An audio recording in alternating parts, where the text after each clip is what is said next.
Tapi dengan berdirinya Mitra 10, dan sekarang grand openingnya ini mengingatkan bapak-bapak yang di depan bahwa warga sekitar sampai hari ini masih berjuang di persidangan. Sudah hampir 10 kali sidang di pengadilan. Ini yang perlu Bapak Ibu tahu. Ya, kenapa kami melakukan aksi di sini?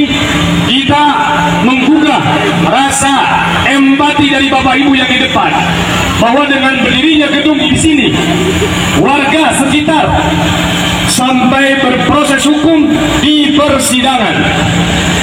Kita bertahu, jika ada sebuah investasi di suatu daerah, pasti apa rumusnya, pasti membangun ekonomi masyarakat sekitar, membuat kemaslahatan masyarakat sekitar, terus mensejahterakan masyarakat sekitar.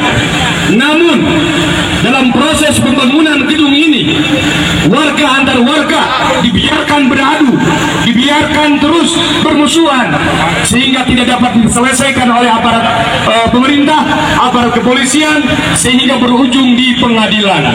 Nah, ini perlu Bapak Ibu tahu, ya, perlu Bapak Ibu tahu. Kami berdiri sini mengundang sekali lagi rasa empati dari Bapak Ibu semua. Ini kan yang bajingannya itu yang bangun, terus yang punya gedung. Mungkin Bapak tidak tahu, hanya sebatas sewa gedung. Ya, dulu waktu proses bangunan, oke, ada keamanan khusus. Tapi lama kelamaan kayak di film India, kayak perindapan, bangunan terus berjalan, tapi masyarakat dibiarkan. Gitu ya? Mana rasa empatinya? Kalau yang hadir di sini sekarang grand opening, berarti dari Forkopimcam pasti hadir, dari Forkopimda pasti hadir. Hei aparat, hei para pemerintah, hei para pemangku kebijakan, apa kalian tahu dengan berdirinya gedung di sini ada seorang guru ngaji, ada seorang guru ngaji, dia meninggalkan anak-anaknya, menelantarkan santri-santrinya, sudah 3 bulan menjalani proses kurungan tahanan kejaksaan. Ya, ini yang perlu Bapak Ibu tahu.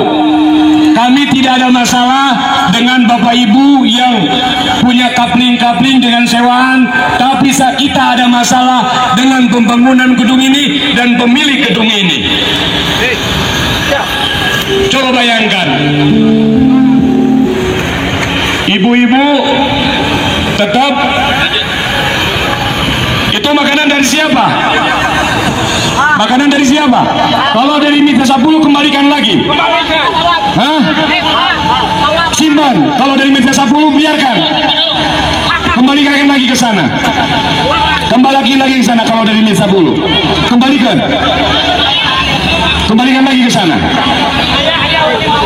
Ya. Kalau Aqua langsung buang, itu produk Israel. Ya. Produk Israel Aqua. Oke. Ya. Oke, itu tujuan kami di sini. Mencoba membangun rasa kemanusiaan, membangkitkan empati kalian. Ya, ada berproses hukum gara-gara gedung ini. Beda dengan Jarum Super, beda dengan siapa? Sitimo. Tidak ada seperti ini. Sebab perusahaan bisa menyelesaikan. Tapi dengan pembangunan ini, perusahaan terus berjalan, warga dan warga dibiarkan terus berproses sampai di pengadilan. Nah, ini untuk mukadimah cukup sekian. Nanti teman-teman yang mau menyampaikan ide gagasannya, ya. Dah. Mohon diperhatikan untuk pemilik dari Mitra 10. Kami datang ke sini hanya ingin menyampaikan, tidak ingin mendapatkan jawaban, tidak ingin mendapatkan tanggapan. Kami cukup hanya ingin menyampaikan terkait apa yang terjadi ketika ini Mitra 10 sedang dibangun. Tolong, sampai saat ini ada satu warga yang dimana warga tersebut merupakan seorang guru ngaji, seorang ustadz. Beliau sampai saat ini 3 bulan sudah mendekam dalam jeruji besi. Karena apa? Salah satunya karena ini pemicunya, yaitu Mitra 10 ataupun siapapun yang waktu itu membangun, apakah itu pendor ataupun siapapun. Yang menjadi kemirisan buat kami, menjadi kesedihan buat kami sampai saat ini, ketika Ustadz Harun ada di jeruji besi, mana empatinya, mana simpatinya dari pemilik perusahaan, sampai saat ini tidak ada. Dan terus harus dicatat, dengarkan oleh semuanya, terutama oleh pemilik ataupun vendor yang kemarin jadi kontraktor untuk membangun ini perusahaan. Ketika Anda sudah memberikan fasilitas keamanan yang mana di situ sudah tercantum nominal untuk ukuran tiap bulan, tapi kenapa Anda tidak mampu merelai bahkan mengamankan yang terjadi, yaitu pertikaian? Itu yang sangat kami miriskan. Perlu ketahui juga oleh pemilik bahwasanya terjadinya pertikaian itu tidak serta-merta akibat karena perbuatannya mereka, tapi karena penyebabnya adalah ketika berdirinya atau ketika didirikannya Mitra 10 ini. Itu perlu menjadi catatan. Sampai saat ini yang saya tahu kepedulian entah dari Mitra 10, entah itu dari kontraktor, sampai saat ini keluarga dari Ustadz Harun, terutama istrinya, hanya mendapatkan kompensasi 500.000 per bulan. Itu pun baru diterima dari bulan September, Oktober sampai November. Apakah itu layak? Layak tidak? Menghinakan tidak? Coba Anda berpikir, uang 500.000 cukup untuk apa?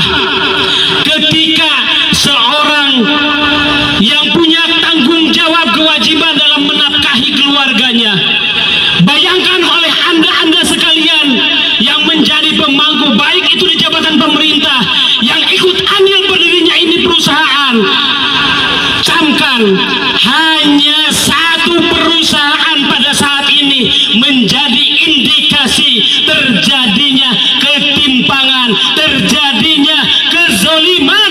Bahkan saat ini yang namanya Ustadz Harun, sampai saat ini beliau tidak hanya meninggalkan yang namanya keluarga, tapi meninggalkan anak didiknya, santri-santrinya dan jemaah yang lainnya. Apakah itu bukan dolim?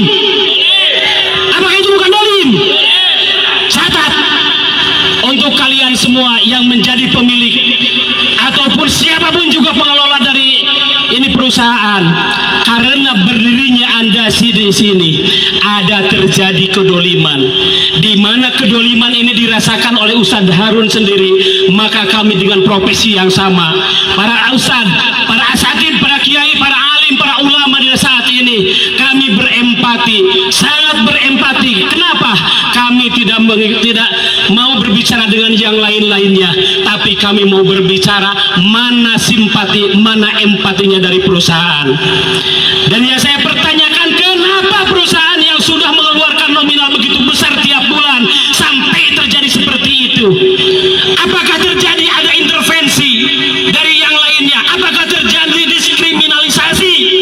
Itu yang menjadi catatan kami, dan kami saat ini tidak perlu jawaban dari saudara-saudara sekalian, terutama pemilik atau pengelola. Kami hanya ingin menyampaikan, kalau Anda bersimpati, kalau Anda berempati, insya Allah akan berkah ini perusahaan.